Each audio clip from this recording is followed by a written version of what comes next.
all the way getting you to the what is it called? The uttermost part of the earth.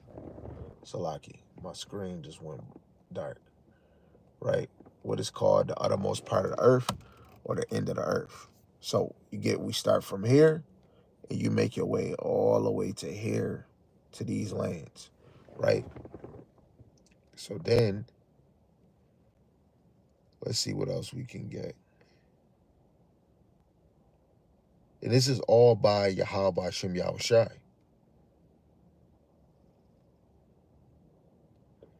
You got other pictures. I can't get that one clear. I can't get that one clear. And it's a movie dealing with what's his name? Christopher Columbus. It's a movie where he was about to come to the Americas, and when you hear him, he says that in the book of Esther, he speaks on a northern kingdom, or the natives, over into this to this known land, or to the ends of the earth. So even they put a little gem in that movie where he said, even in the book of Second Esdras, he even said that it was the northern kingdom, or the Indians, over into this known land.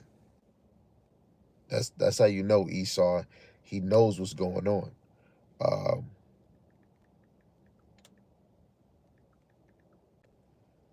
Uttermost part of the earth. Let's see.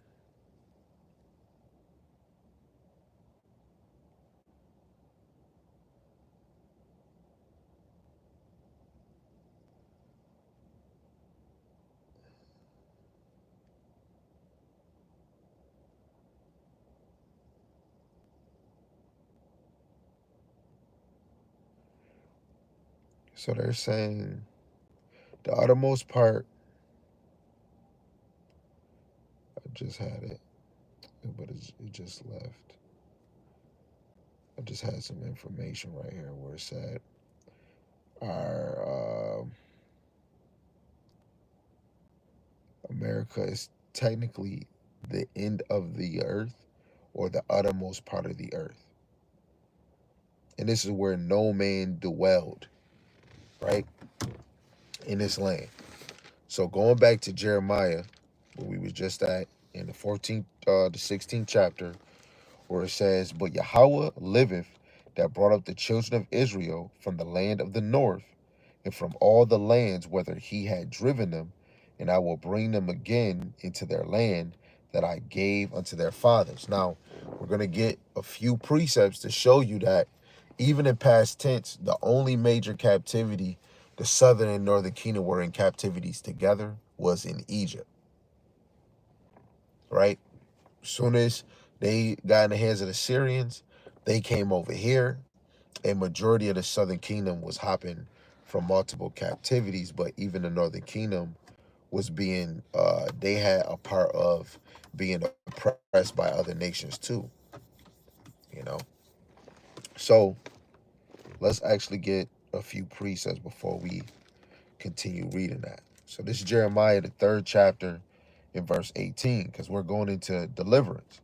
It says, "In those days the house of Judah shall walk with the house of Israel, and they shall come together out of the land of the north to the land that I have given for inheritance unto your fathers." Now, nobody could say, "Oh no, that's talking about ancient Babylon." As a whole, the southern and northern kingdom was not in the hands of the Babylonians at all, right? So even in our time, it's two places that we would consider, especially lining up in prophecy, which is coming from the north. You got Russia, and this is the land of the north, where the Lord is going to make a great deliverance, getting his elect, right? This is the big deliverance on this side. Let's get another one to prove that the southern and northern kingdom are in captivity in this land of the north.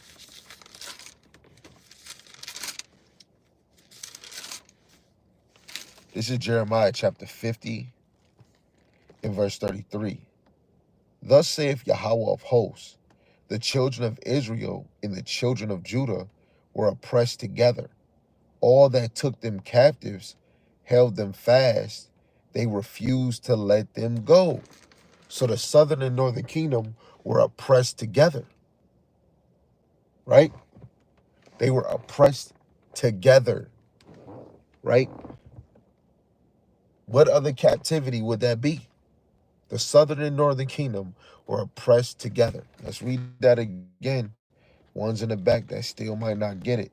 Because, right, when you read from 33 to 37 in Jeremiah 50, this deals with Israel's strong redeemer, right? And that redeemer is Yahawah, and through the flesh is Yahawashi. Because anything that is done is all sanctioned by Yahawah, right? And Yahawashi is going to do the bidding of Yahawah. He's going to come and deliver us on his behalf, right? Because that's what he was made for. That's what he was created for, right? So Jeremiah 50 and 33, thus saith Yahawah of hosts, the children of Israel and the children of Judah were oppressed together, and all that took them captives held them fast, and they refused to let them go. Because Esau has that same hardened heart that Pharaoh had, but it's way worse because this captivity is not about Esau letting us go. This is about Yahawashi taking us from them. You know, the Lord is somewhat doing the same thing he's going to do that he did in Egypt, but it's going to be greater and way worse, especially for Esau, right? So now you see that Judah and the northern kingdom are oppressed together. So in the Babylonian captivity, they were not oppressed together in the ancient world. Uh, the Greek captivity, they wasn't oppressed together. The Persian. Put your seatbelt on, Orion. Put your seatbelt on. This right here. Open your mouth. The squirt?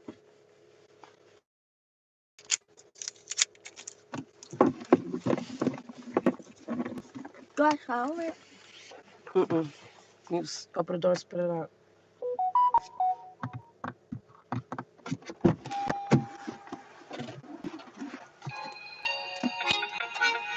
Me. Girl, millstone on down to give us understanding, like Ruth is not an Israelite, Cornelius is an Israelite, to help us understand the Gentiles in the New Testament. But first you have to hop back into the Greek when you understand being Hellenized, right? Yahawah Bahasham Yahawashi made the best story, but you have to have the spirit within you to go deeper. It's not just read, oh, I got it. Sometimes you think you got what you got, and it'd be something even more secretive in what you're reading, right? Let me actually go to something too.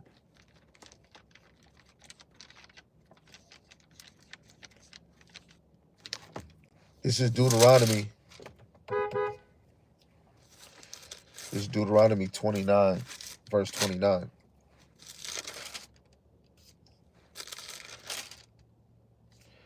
It says, the secret things belong unto Yahawah our power, but those things which are revealed belong unto us and to our children forever, that we may do all the words of this law. Right? So this is a secret that is revealed to us.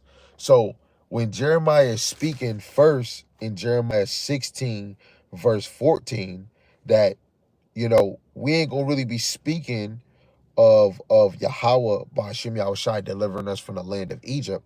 We're going to be speaking about the Lord delivering us from the land of the north and delivering us from wherever the Lord has driven us, four corners of the earth. That's what we're going to be speaking about. We're going to be speaking about this last captivity, right? And that goes with, let me just get this, and then I'm going to get that Jeremiah 50 again so we can read it, because I know some people got too much earwax in their ears. They can't get it. This is 2nd Ezra, the 6th chapter, in verse 9. It says, let me start at verse 6. This is Ezra's asking a question to the angel of the Lord. Then did I consider these things, and they were all made through me alone. and through none other. By me also they shall be ended, and by none other. Then answered I and said, what shall be the parting asunder of the times? Or when shall be the end of the first, in the beginning of it that followed? This is a question he's asking, man. When is going to be the end of the first? We ain't never, yo, I don't know if y'all know, the end has never even came yet. Jake said, oh man, the end, oh, this is our kingdom. Or some brothers are saying, oh, I already went through my Jacob's trouble. Like what? Who? Wait, who is you? You gotta understand in each captivity, it always got worse before we even got taken out. Where's the big deliverance that happened in history in the United States or the four corners of the earth? It hasn't happened. Wisdom of Solomon, the 5th chapter, verse 1 and 2. Solomon was speaking in the spirit on that, but that was truly a prophecy. The strangeness of his salvation, that haven't happened yet. The strangeness of salvation starts with Yahawashi coming, coming with all the glory and the power of his father, man. In the might, with the might and the power of his father and the heavenly angels. That hasn't happened yet. People saying World War III, but you go on the news and they keep talking about World War III. If World War III already happened, why are they speaking about it? I really heard it, Jake say World War III already happened. If it already happened, why would they say World War III right now on TV? Why is these journalists going overseas and saying, yo, man, the way China going, or this country, they getting their army stuff ready. World War III is in the midst. Why would they say that if World War III already happened? If World War III already happened, wouldn't it be World War IV? You know? So again, Edris is asking, when is going to be the end of the first? Because the children of Israel, especially with the prophets, they had understanding. They understood regeneration or reincarnation. They understand immortality. They believed in the spirit world. The Sadducees didn't, right? And we're going to get all those gifts when Yahawashi come back, right? A glorified body. This body was meant to be temporal, temporary. The body that the Lord has set for us in the heavens, I believe that's 1 Corinthians the 5th chapter or 2 Corinthians the 5th chapter. He has a glorified body for us in the heavens, which is going to come with Yahawashi, which we're going to be changed in the twinkling of an eye. So back to 2nd Ezra 6 and 8. And he said unto me, from Abraham unto Isaac, when Jacob and Esau were born of him, Jacob's hand held first the heel of Esau. For Esau is the end of the world, and Jacob is the beginning of it that followeth. Isaiah 46 and 10, the Lord declared the end from the beginning. So when you seen Adam and Eve, right, before they even had that knowledge of wickedness, right, which people would say is a literal fruit. No, it wasn't a literal fruit. We were supposed to be immortal, but that was supposed to bring forth the coming of Yahawashi in what we would call the New Testament. But when Yahawashi was here 2,000 years ago, all of those things was to implement Yahawashi, right? The order of Melchizedek, then it went to the Levites, and it was really to usher in Yahawashi. The high priest was the example of Yahawashi.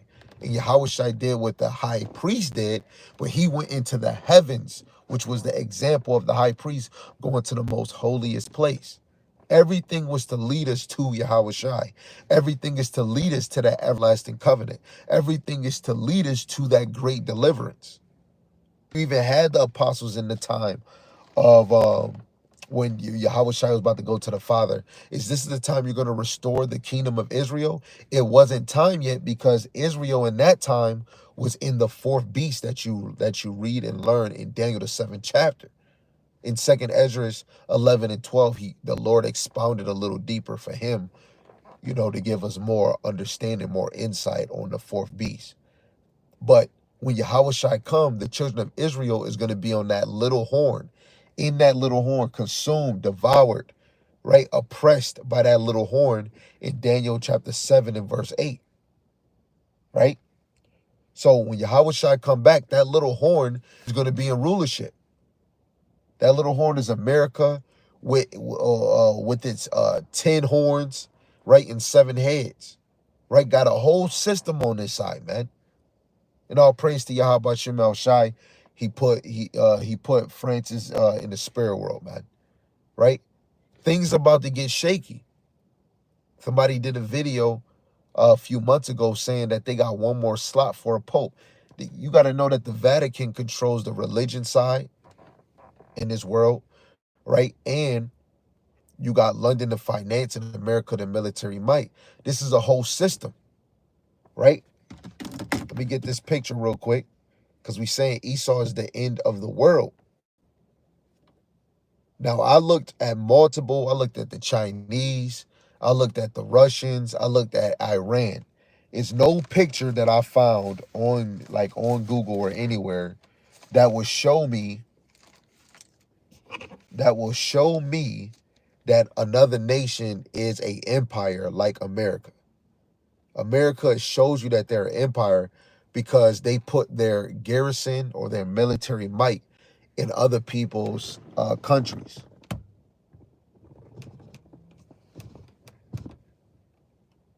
Now, I hope y'all can see this.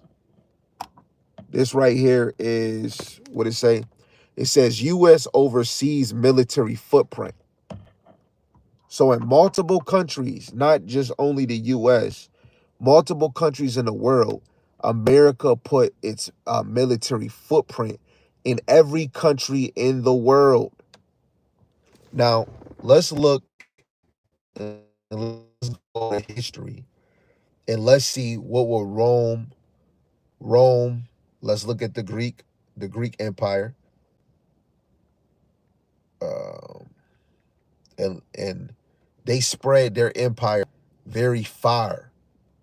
And it's the same as America. Just because you see America is America, wherever they put their military might, that shows you that their arms stretch further than multiple Russia and all these other nations.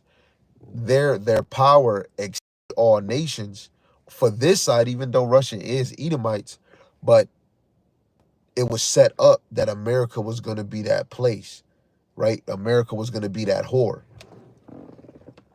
So this is Rome. This is Rome, and Rome is really all the way over here, and they put garrisons in mad different areas because they conquered those known lands. So what does America do? Just like them, they got the church and state. They try to push their same system, right? The LGB 123 Sesame Street. Let me get something good to eat, right? They promote this in many places where they put their footprint. Wait, anybody go to war, any problem? America is the first one to try to get in between, like it's their business. You know, when you grow up, you fighting, somebody stepped in your shoe, you about to fight them, they cousin come in. Man, this is between me and you, man. America is a bully. But why is that? Let's get this verse real quick in Revelations, the 17th chapter. In verse 1, right? The scriptures is a puzzle. You got to bring it out and then line them up, right? Revelation 17:1, it says, there came one of the 7 angels which had the 7 veils, and talked with me, saying unto me, come hither. I will show unto thee the judgment of the great whore, which is America, that sitteth upon many waters. What is the many waters? Drop it down to verse 15. And he saith unto me, the waters which thou sawest, where the whore sitteth, are peoples, multitudes, nations, and tongues. So America is putting their power vast upon multiple nations and lands, right? This is America. Yo, and the best thing about it, John the Revelator is seeing the vision of this. He's seeing the great horror, and through the vision, like the Lord will call an empire a beast. What did he call Rome? Rome was the most diverse beast. It's not a literal beast. It's not a literal animal. This is not a literal woman. But you have certain symbolic things that pertain to this place that actually line up with this vision that he's actually really seeing, right? You got New York being the Queen City, Buffalo the Queen City. They give you the Statue of Liberty. This is the lady of England that got separated from Britain, you know? And prophecy wise, when you go to Daniel, the 4th chapter, verse 17, it says, the Lord ruleth in the kingdom of men. So really for me to say, this is not of my words, me going into the scriptures, the Lord set up America to be the head of all nations of the earth by the power of Esau on the left-hand side.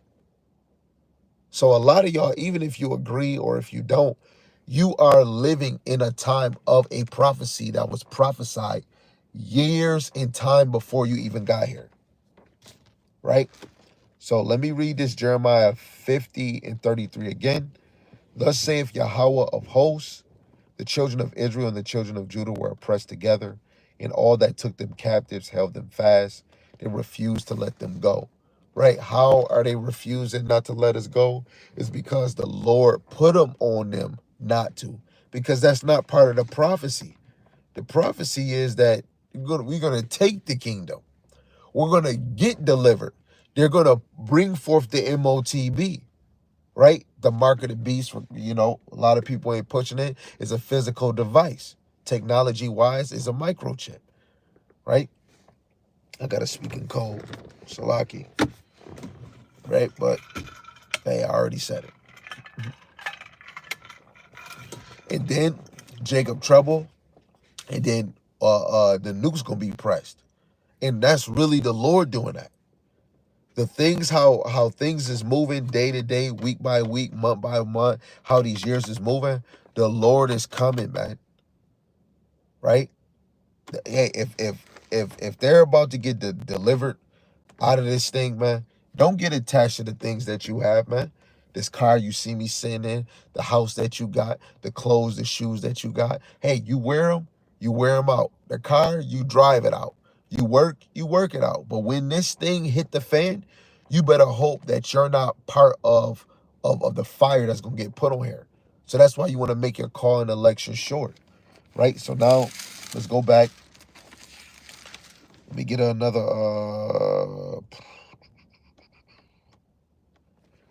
let me try this one. Jeremiah 24 and 6.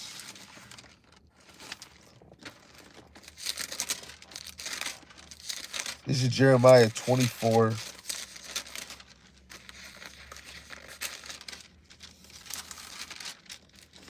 24 and 6. It says, I'll start at verse 4. It says, and again, the word of Yahawah came unto me, saying, thus saith Yahawah, the God of Israel, like these good figs, so will I acknowledge them that are carried away captive of Judah, whom I sent out of this place into the land of the Chaldeans, for their good. For I will set my eyes upon them for good, and I will bring them again to this land, and I will build them, and not pull them down, and will plant them and not pluck them up. Now, yes, we have moments where the children of Israel did come back to their land, especially in the time of the Persian Medes. But truly, when the Lord bring us into our land, we would never be removed out of it. Never removed out of it. We won't never be oppressed anymore. That's the time.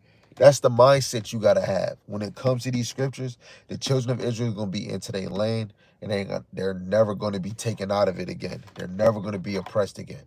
Never say a Hebrew Israelite is a slave again. Never. Never, ever. You know how your mom say never. We get to say never this time. You got to know every story that you ever read, it always has an ending. This ending is not done yet because Esau is the end of the world. He's supposed to be getting a butt whooping.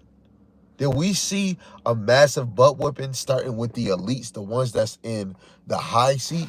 No, we didn't. So we need to see that, right? I mean, for y'all that don't believe, a lot of y'all need to see a sign in order to believe. But if you have faith right now, you don't need those signs because you already believe. You already making your calling election sure. You already being diligent in your movement in this thing, right? The Lord is already revealing brothers that say that they in this truth and women, man. He's already revealing. If you can't tap in and know how scary that is, that you in a strong delusion, you bumping up against the man of the Lord got you yourself getting exposed. When the Lord bring the 12 tribes together, which actually goes with, you know what? Let me slide into the New Testament real quick.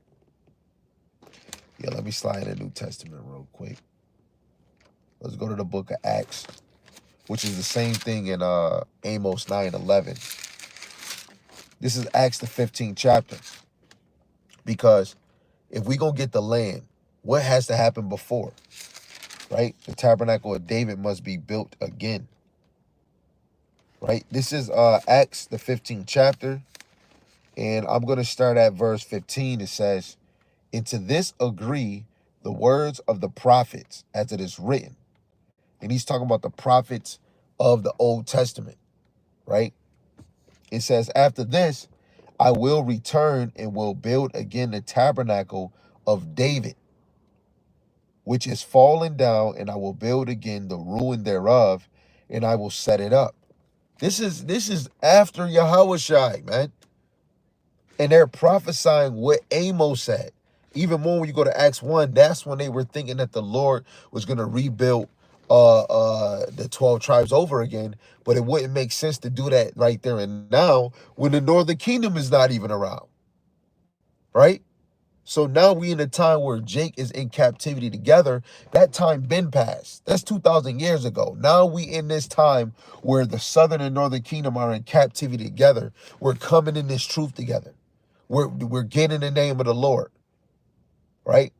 Other congregations is pushing that Jesus name still, but then sideways want to say, no, you got to push the name Yahawah, Yahawashi, right?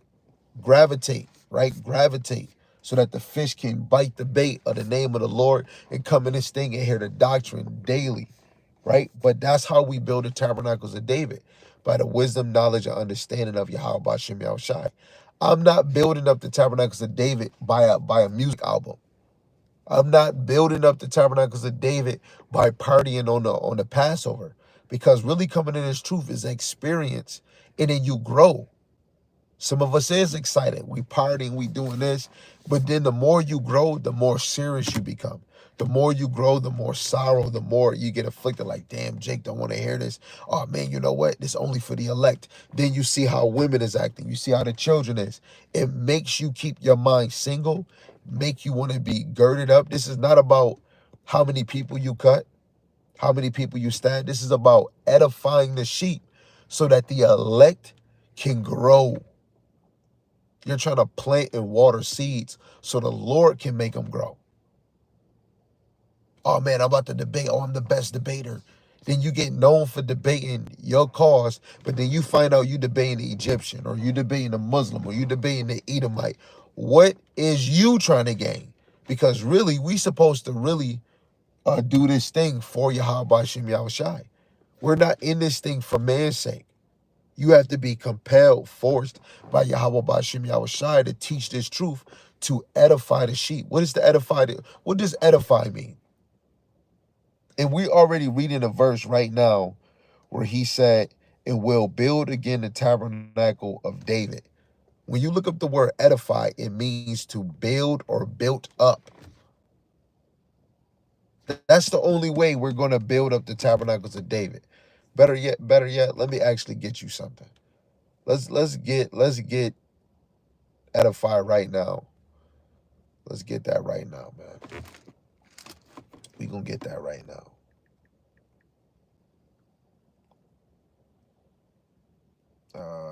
Which one we want? Okay, I'll just get this one. This is First Thessalonians 5:11.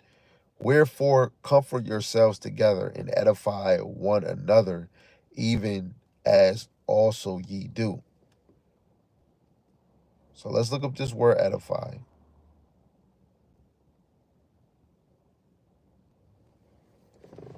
Strong's G 3618, akadameo. Akadameo. Ekadaimeo. So to edify means to build a house, erect a building, to build or up from the foundation, to restore by building, or to rebuild, right? To rebuild. So what is we doing on this side? We're trying to rebuild the tabernacles of David by the wisdom, knowledge, and understanding of Yahawah Bahasham Yahawashi. Let's see if we can get another one.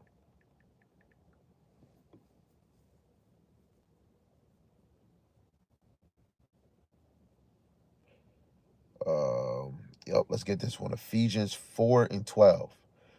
For the perfecting of the saints, for the work of the ministry, for the edifying of the body of Hamashiach. So let's look up this one. It's the same one. Strong's G 3619. Akadame. Akadame. Akadame. Akadame. The biblical usage, the act of building or building up, a metaphor, edifying, edification, a building, the thing built, right? A structure, architect, confirmation. So literally, to edify is the act of building or building up. So Acts 15:16. After this, I will return and will build again the tabernacle of David, which is fallen, and I will build again the ruins thereof, and I will set it up. Right? The tabernacles of David is ruined. So how do we build it up? By the wisdom, knowledge, and understanding of the Lord that's going to flow through us from the Rakak Wadash that is given to us by the Heavenly Father in the name of His Son. You have to believe in that. Because the Rakak Wadash is not having you just be stuck. Right, hold on. Salaki.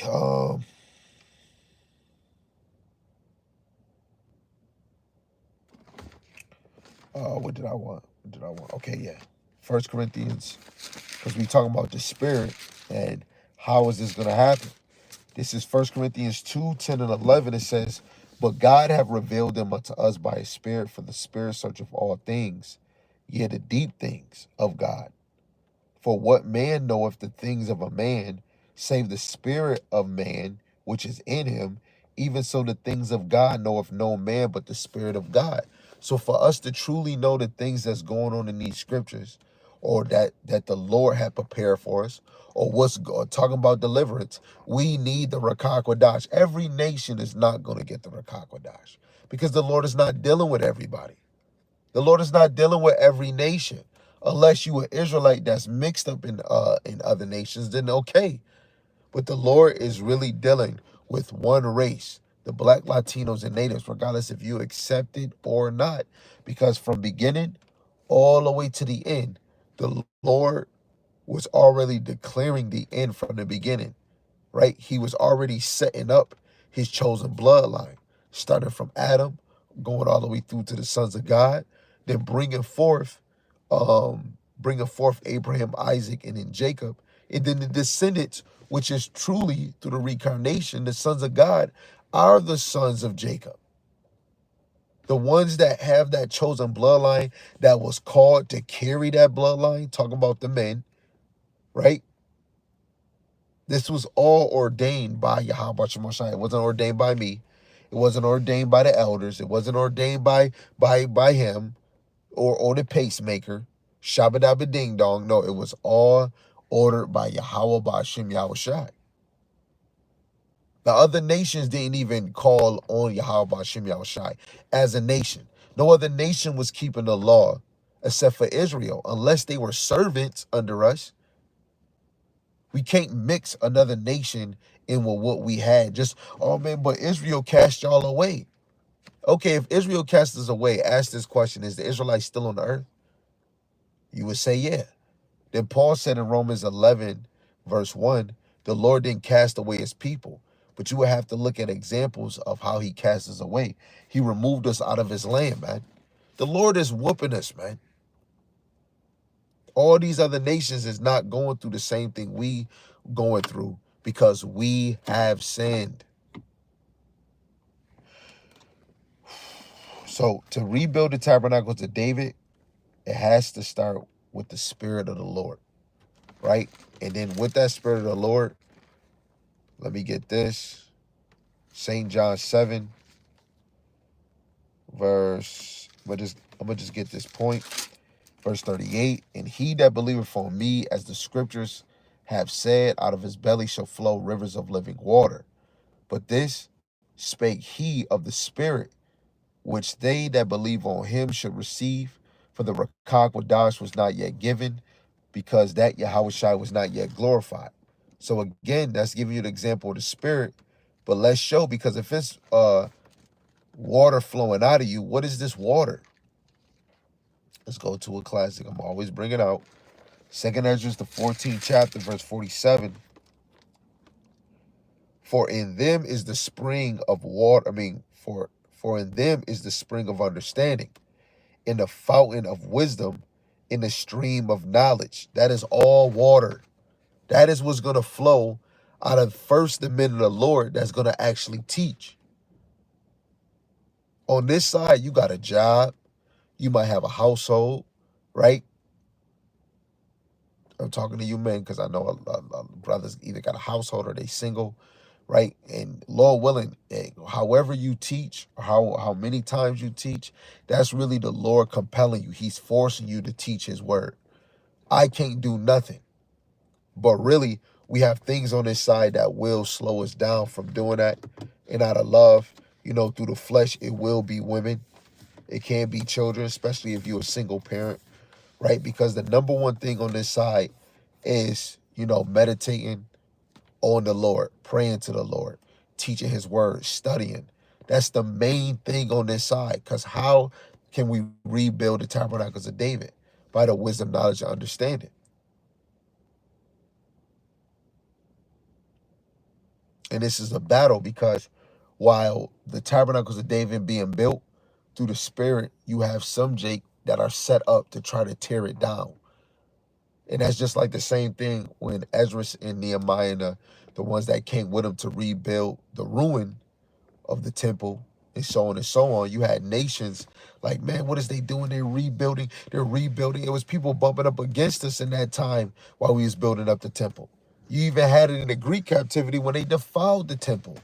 And we had to do all of these things to cleanse the temple, rededicate the temple, capture the temple. Now we're in the third temple now. And Esau, I think a month ago, 2 months ago, he's saying that they're rebuilding the third temple. The third temple is already built. How? It's the men of the Lord on this side, man. It's this truth. You women, you a part of it because you're hearing it, you children. This is the temple, starting with the elect, the saints, the true believers on this side that's going to get beamed up. Whoever you are, you don't know that you that number, but you in this thing and you constantly moving. Some of y'all, man, I don't even think I am that. The way that you're moving, you being humbled, or you're trying to pursue the perfection. You're trying to pursue to be sharpened. You're trying to pursue to get more built up, right? The true elect want to get out of here. The true elect is calling the name of the Lord, or even eventually, like some of us, we're babes. If we're still able to teach, that means the elect is still getting built up. So some of y'all getting built up in the name, getting built up in this breakdown, that breakdown. You getting built up on understanding. You getting built up on order, right? That's what the southern and northern kingdom need to get built up. What do the other nations need? Did they fall? Did they not keep the customs and the law of the Lord? Do they got to know they past of how they rejected and forsake Bahasham Yahawashi? It's nowhere where we can find Esau, Elam, or the African booty scratchers that was rejecting the Lord when he was giving them law, statutes, and commandments. Why did Yahawashi have to come? He had to come because Israel, we became worse than our fathers, man. Isaiah 51:52. This is not about the other nations. This is about Israelites who started to act like the other nations, man. Right?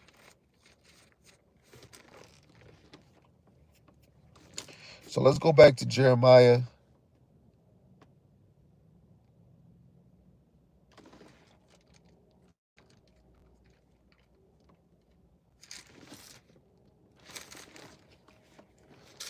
Let me see if I brought this out.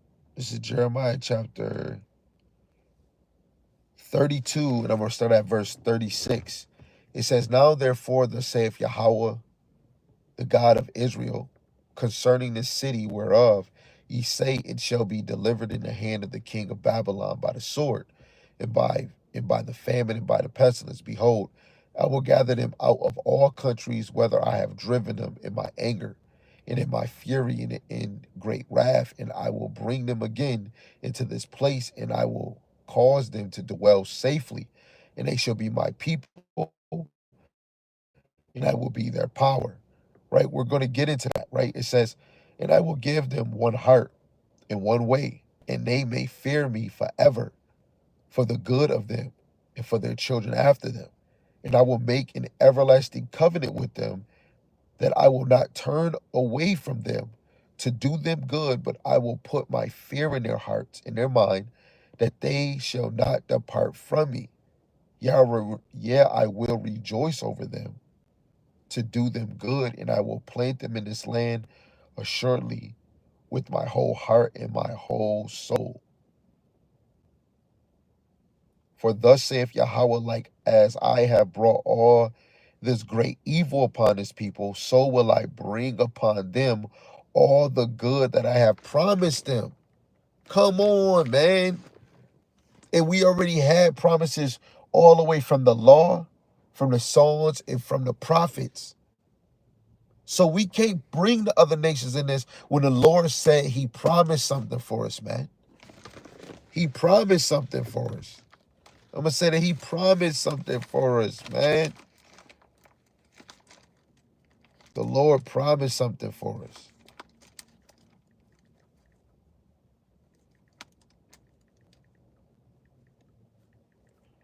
I want to get this precept that's in my head now. Right? This is 2 Peter 3:9. It says, Yahawah Shemashai is not slack concerning his promise, as some men count slackness, but is long suffering to usward, not willing that any should perish, but that all should come into repentance. While brothers is still able to teach Monday all the way to Sunday, 3 times out the day, 4 videos, I mean, however many they doing it, that's a sign to let you know it's still open. It's still, the door is still open for repentance.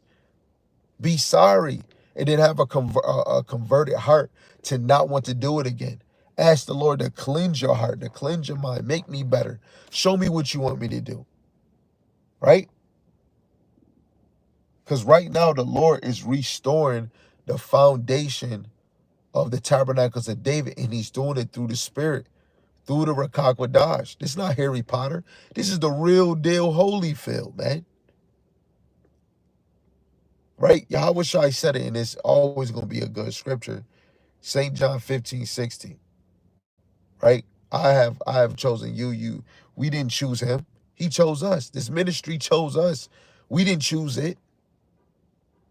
That's why you want to be circumspect, caution in this thing, because you could be slipping the tongue and you think, oh man, I'm doing it. Man, you brothers is wrong. And then come to find out the Lord is making you really think you doing something right.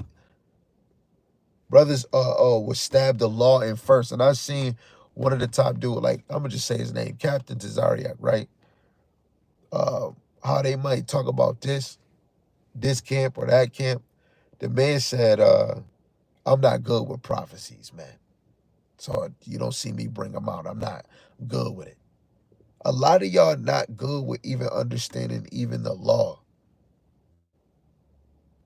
Now, I wasn't even good with prophecies. I'm still nothing. But every day I get a chance to go harder. Every day I get a chance to go watch another video. Every day I get a chance to go on that comment board and either ask the Apostle Gabar or ask somebody a question. But I could just go looking for the video and I get it right there. People would say, oh, this is the top teacher in Israel. How can anybody be the top teacher if they don't know prophecy? Parables, dark sayings, the deep things in the scriptures. A lot of y'all can't even get the deep things in the scriptures, especially in the law. Everybody on this side is so worried about a damn title, popularity, or how many people know you. The same spirits of old is back. May said it best in his little song he had when he left the church. Welcome back. Yo, the spirit of those niggas is back, man. Understand?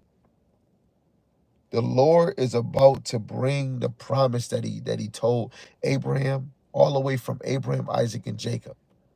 All of those things that happened in our past life, from Adam all the way to going to Jacob, all of those meant something. Right? Let me actually go get this verse that I kept quoting.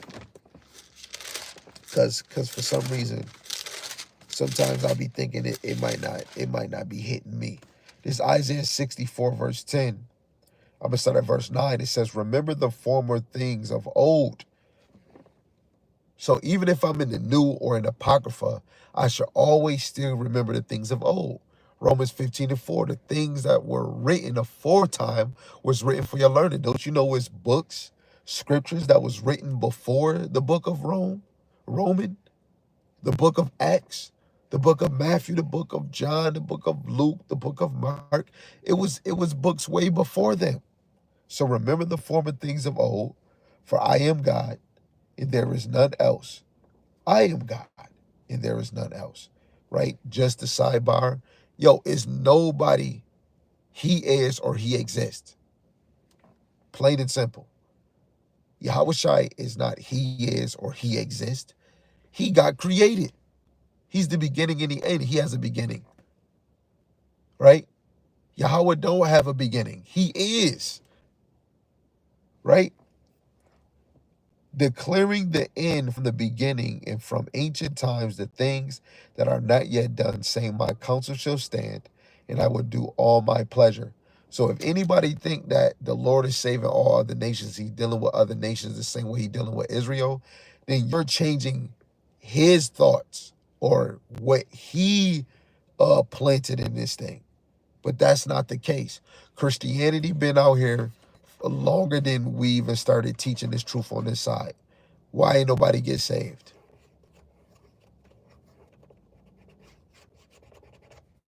If Yahawashi color don't matter, then why is his image that color? Then as soon as we get on that color, then it's a problem with us. The Lord made the best story ever, and the same thing of old is repeating itself again.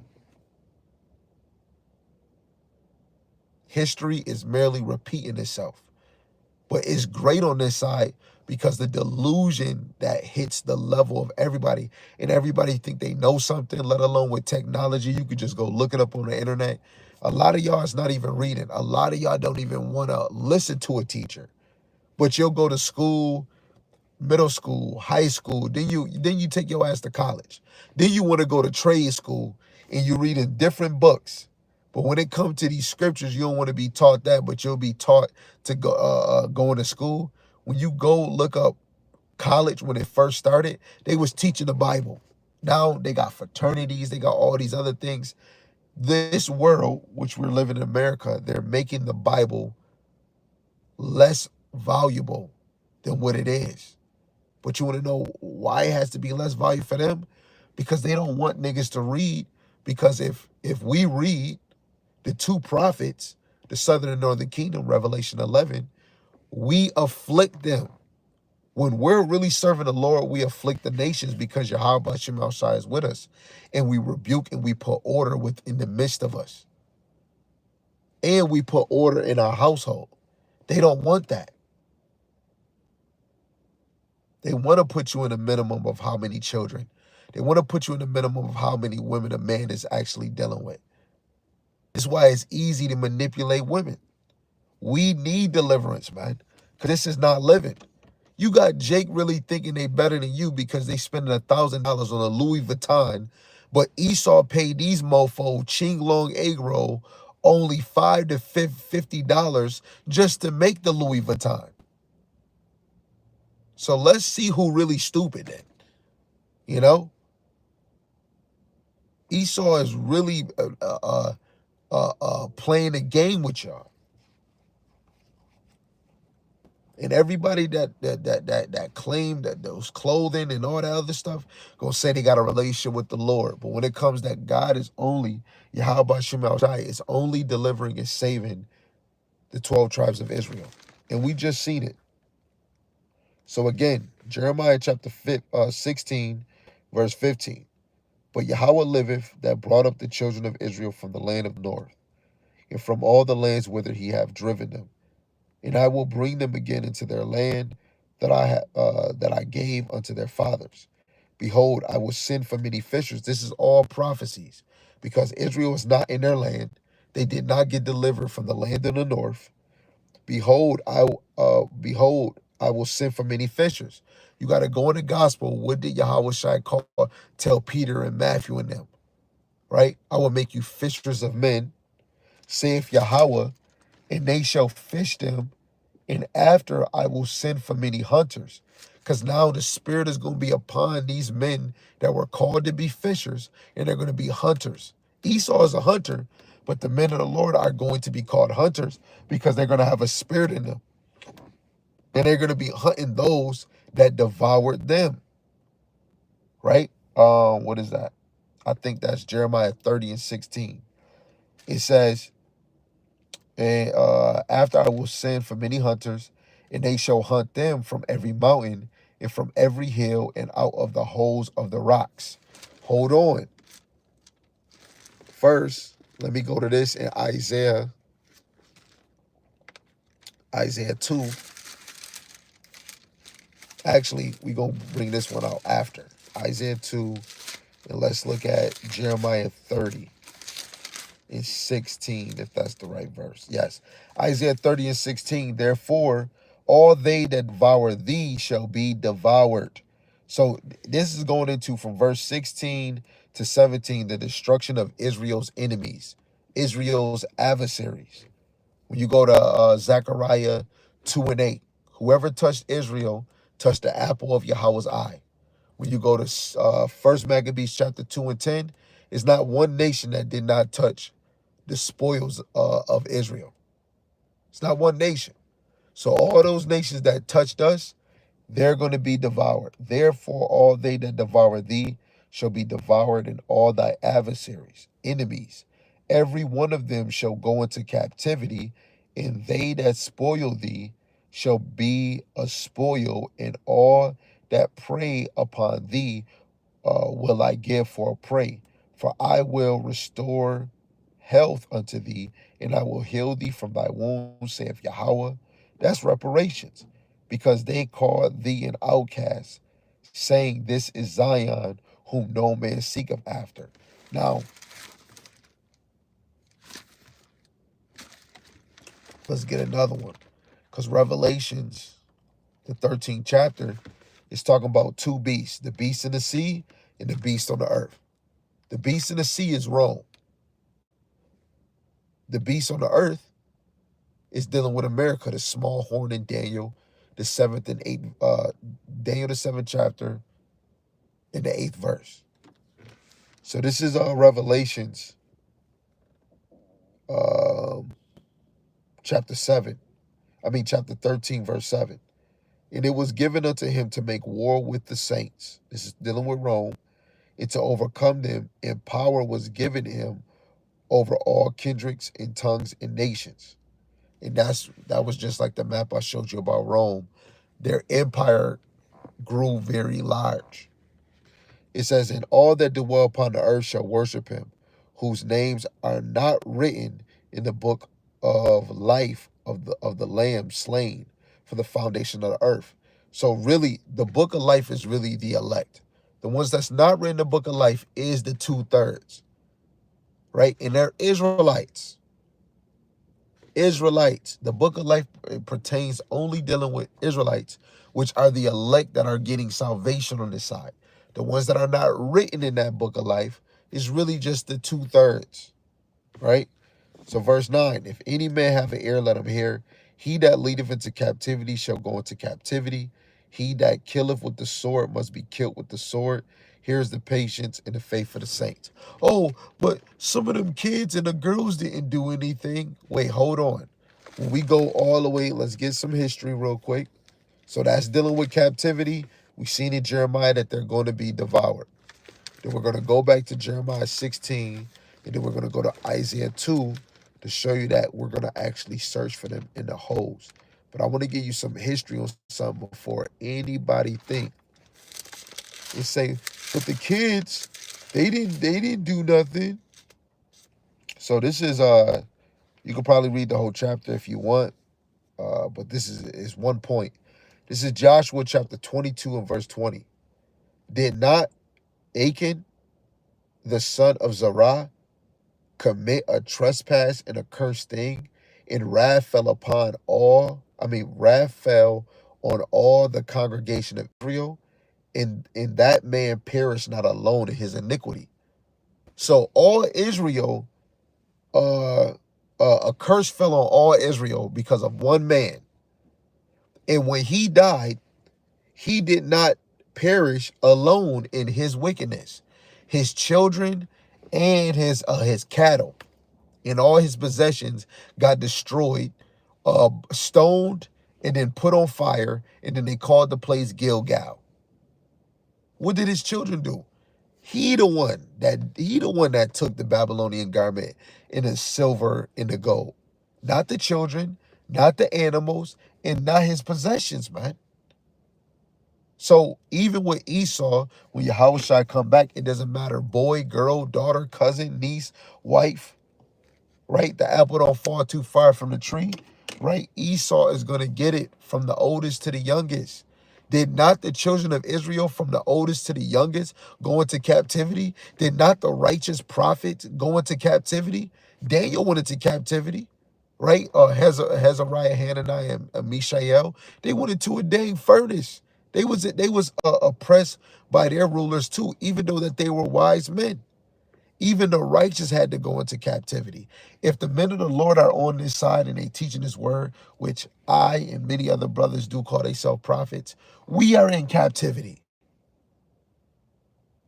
I didn't do I didn't sell my throw my kids in the fire. On this side, I don't know about in the ancient world, but Lord willing, that probably wasn't me. Probably was some wicked Jake. I probably did something else wicked. But we all fell into sin because we're in this flesh. We all fell into sin because of this flesh. Saul was killing people of the faith. Yahawashi had to blind him. Why are you persecuting me, man?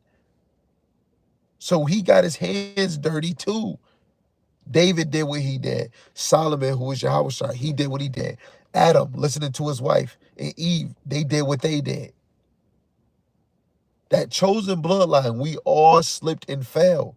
But the Lord still brought up prophets to rebuke us, to correct us, to get us in line. That is that warning. So now when we just read in Jeremiah 16, Revelations, you cannot look at Esau in any type of way or any other. No, they've been nice. They gave us quarters and dollars. No, it doesn't matter. Whatever they did in their past life, it doesn't even matter if they did it or not. If they're an Edomite, they were set up to be servants under us. Starting with Esau, the head. When it came to Jacob and Esau, Jacob held his heel. That was the symbolic of him being brought down from his position on down. And then guess what happened? Jacob was blessed with that everlasting covenant. He was blessed with being what he was blessed with what is to come after this foundation. There's no way of changing it. The Lord already set it up. Soon as Isaac Isaac and his wife had Jacob and Esau. It was already set. As soon as he got that blessing, there's no way we can change it just because of the state Israel was in. So now let me read this again in Jeremiah 16:16. Um, it says, Behold, I will send for many fishers, saith Yahawah, and they shall fish them, mountain and from every hill and out of the holes of the rocks. In Isaiah chapter 2,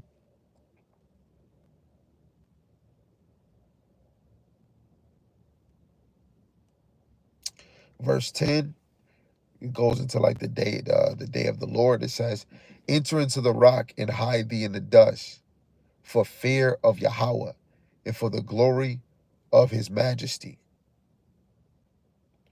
You drop down to 19, and they shall go into the holes of the rocks and into the caves of the earth for the fear of Yahawah, for the glory of his majesty, and when he ariseth to shake terribly the earth.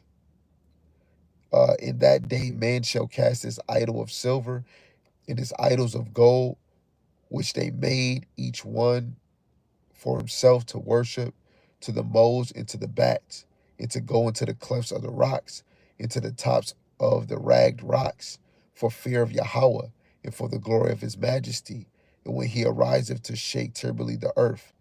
Right? So again, these nations, starting with Esau, is going to go into the caves, man. You got another one in Revelation where people are going to try to seek death and won't find it. That's how terrifying they're going to be. Revelation, the 9th chapter, dealing with these elites that's going to actually be pushing these nukes.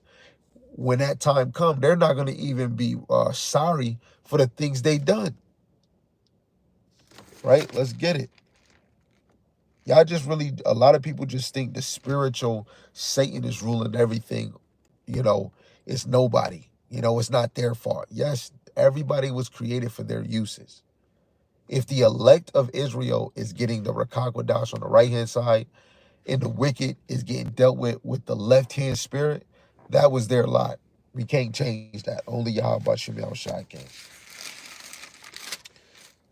I think this is it. This is Revelations 9. And I'll start at verse 17. It says, and thus, nope, I'll start at 16. It says, the number of the army of the horsemen, which horse means power. So this is not a literal army. This is an army of missiles, ICBM missiles. Horsemen were 200,000, and I heard the number of them. If a Babylon is going to be destroyed in an hour, you telling me Russia and these nations are going to send 200 million army to come in this land and destroy it, and none of them make it out? That won't make sense if right now all these foreign nations and the allies of America are making ICBM missiles that can go from continent to continent. Think about it. Verse 17, thus I saw the horses of the vision, them that sat on them, having breastplates of fire and javelins and brimstone, and the heads of the horses were as the heads of lions, and out of their mouth issued fire and smoke and brimstone. This is a vision he's seeing. In that time, none of them know what a missile is. They don't know what an ICBM. John the Revelator don't know what no ICBM missile is. 2,000 years ago, we right now got them. Right? So anybody simple, oh no, that can't be it. How he gonna know if it's a missile? You got in second Esdras when Ezra called them arrows. An arrow that won't turn back, or an arrow that won't miss is gonna hit the mark. You think arrows gonna come from another continent over here? No. Go do your research. Arrows is symbolic to missiles. And go look up, put the similarities of an arrow and a missile. Put them together. The craft making of a missile was it was crafted to look like an arrow. That's what a bullet looked like. Looked like a arrow, especially the tip part. So verse 18, by these three was the third part of man killed. Three type of men: the sons of the wicked, the sons of men, and the sons of God. Right? Third part of men is really going into Esau, by the fire and by the smoke and by the brimstone which issued out of their mouths. For their power is in their mouth and in their tails. tails were like unto serpents, it had heads, and with them they do hurt. Now, if you could do research, is a type of serpent or lizard or snake that they tail falls off and it can grow again. But when you look at missiles, rockets, missiles, when they go up high enough or however they do it, they break off and the back part falls, and it's really just the head part of the missile. Just like a gun, you shoot it, the big ass tube that's behind that bullet, the head of the bullet, that falls off because the powder is what you ignites it to go out, and then the head of the bullet is the number one thing that goes and strike whatever target it is, right? So that is just describing the missiles breaking off. That's all that verse is saying.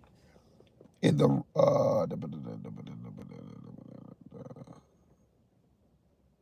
I'm gonna read it again. For their power is in their mouth and in their tails. For their tails were like unto serpents and had heads. Heads that goes to the tip of the missile. And with them they do hurt because they're gonna cause catastrophic damage to wherever it lands. And the rest of the men which were not killed by these plagues, yet repented not of the works of their hands, that they should not worship devils and idols of gold and silver and brass and stone and wood, which neither can see nor hear nor walk. Neither repented they for their murders, nor for their sorceries, nor for their fornication, nor for their thefts. So starting with Esau and the other nations, none of them is going to repent. That's why they're gonna be scared, right? When we're coming in them holes, catching them.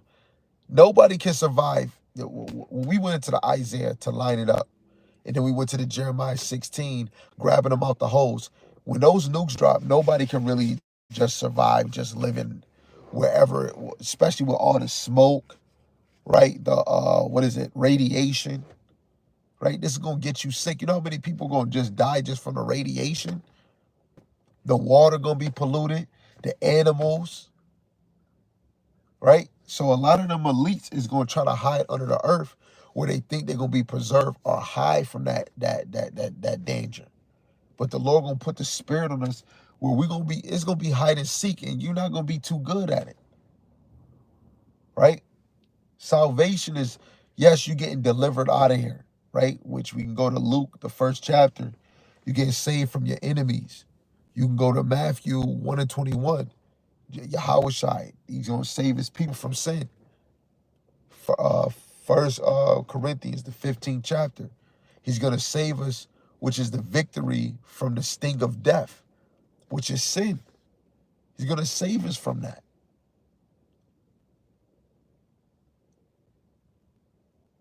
Salvation, deliverance, don't pertain to any other nation but the children of Israel.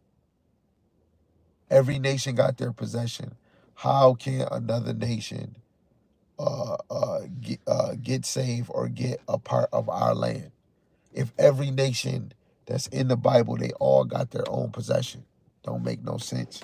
Now, again, like I said earlier, we could keep going on this thing, but I don't want to drown it because I know I will be pushed to. But I want to give all praise, glory, and honor to Yahawah, Bahasham, Yahawashi, Bahasham, Rakakwadash, the water, Yahawah, Bahasham, Yahawashi, for allowing me to bring forth this lesson.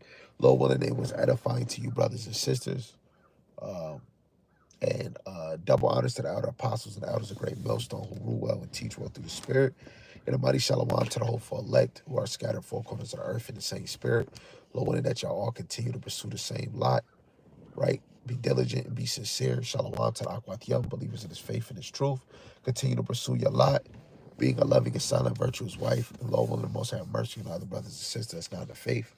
Shalom, shalom, above, above.